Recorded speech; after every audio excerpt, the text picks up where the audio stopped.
Quando você tem dúvida de qualquer assunto, o que você faz? Normalmente a gente pesquisa na internet, não é isso? Só que existem dois aspectos, dois pontos importantes quando você vai lá e pega essa informação.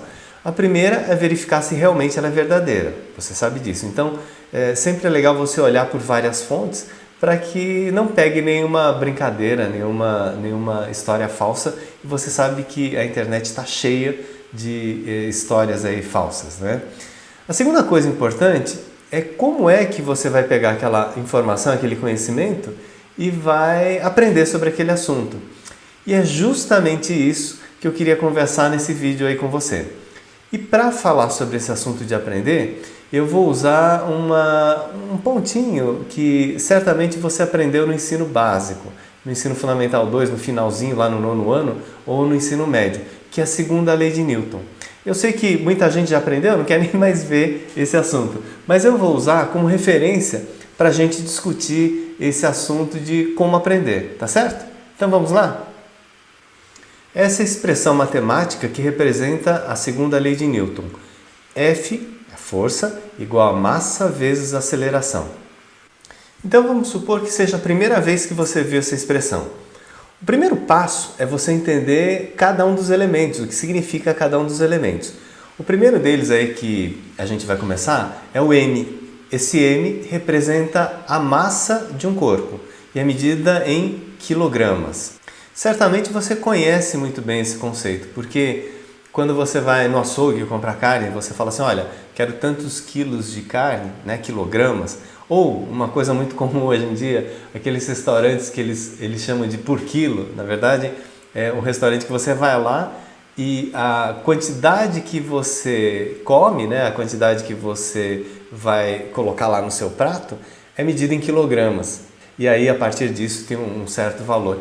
Então, esse conceito de massa, de certo modo, você tem e está muito relacionado à sua vida, ao seu dia a dia. O próximo conceito é o A. Esse Azinho significa aceleração. A unidade da aceleração é 1 metro por segundo ao quadrado.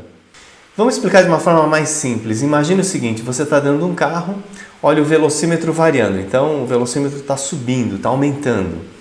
A rapidez com que essa velocidade muda é a tal da aceleração. 1 metro por segundo ao quadrado equivale a 1 metro por segundo.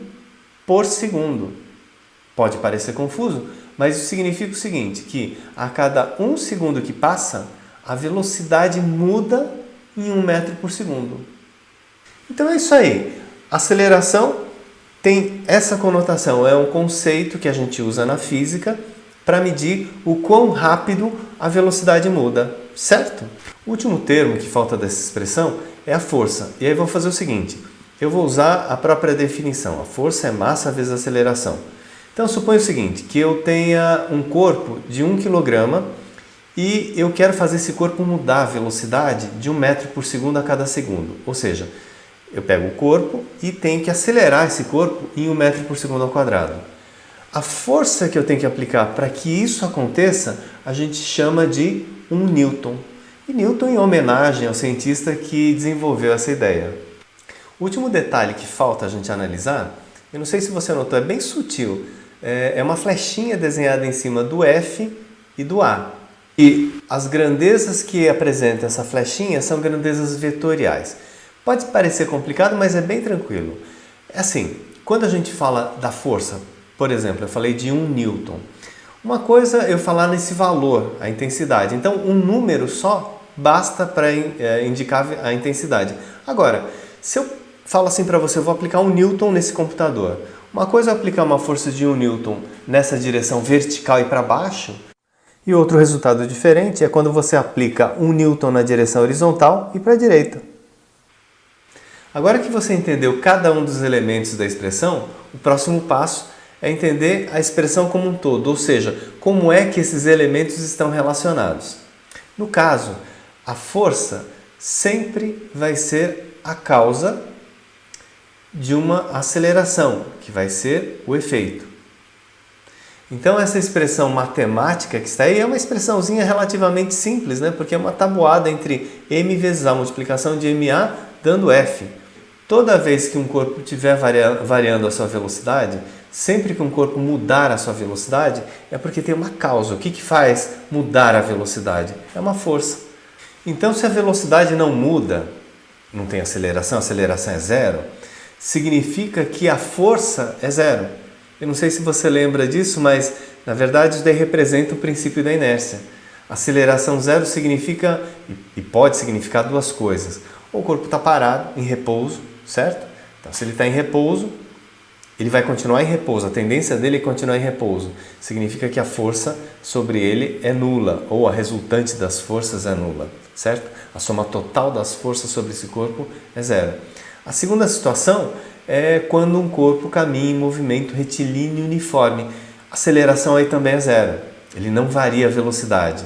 Significa que a força resultante sobre ele também, a força total sobre ele é zero. Então são duas possibilidades de aceleração zero e a força, consequentemente, nula. Então, fechando todo esse nosso bate-papo, toda vez que você for aprender qualquer coisa, eu usei como exemplo aí a segunda lei de Newton, mas não precisa. Pode ser, por exemplo, um curso de fotografia. A atitude que você deve tomar, a sua atitude mental sempre é a mesma, entender cada um dos elementos e depois entender como esses elementos se relacionam. Agora, quando eu falo entender, significa ligar aquele conceito novo, ligar aquelas relações com o seu repertório, com alguma coisa que você já conhece. Eu não sei se você já notou, quando você aprende alguma coisa com outras pessoas, algumas pessoas parecem que aprendem mais rapidamente, têm mais facilidade que outras, não é isso? Na verdade, a grande chance de que essas pessoas que aprendem mais rapidamente tenham um repertório maior. E é assim que funciona. Então, quanto mais você aprende, mais você aumenta o seu repertório e você consegue aprender da próxima vez mais rapidamente e melhor. Essa é a ideia. Então, é por isso que você deve estar muito atento, deve ficar muito atento quando você aprende alguma coisa. Porque se você olhar nessa perspectiva, porque aprender não é só memorizar, hein? Cuidado. Tem muita gente que entende que aprender é ficar decorando nomes, decorando processos. Não é isso. É você saber o relacionamento exato e como você poderia usar isso daí em outras situações da sua vida. Na hora que você entende essa situação de aprendizagem, aí sim, você aumenta o seu repertório e aí cada vez mais você aprende mais rapidamente, certo? Então essa é a dica de hoje. Até mais!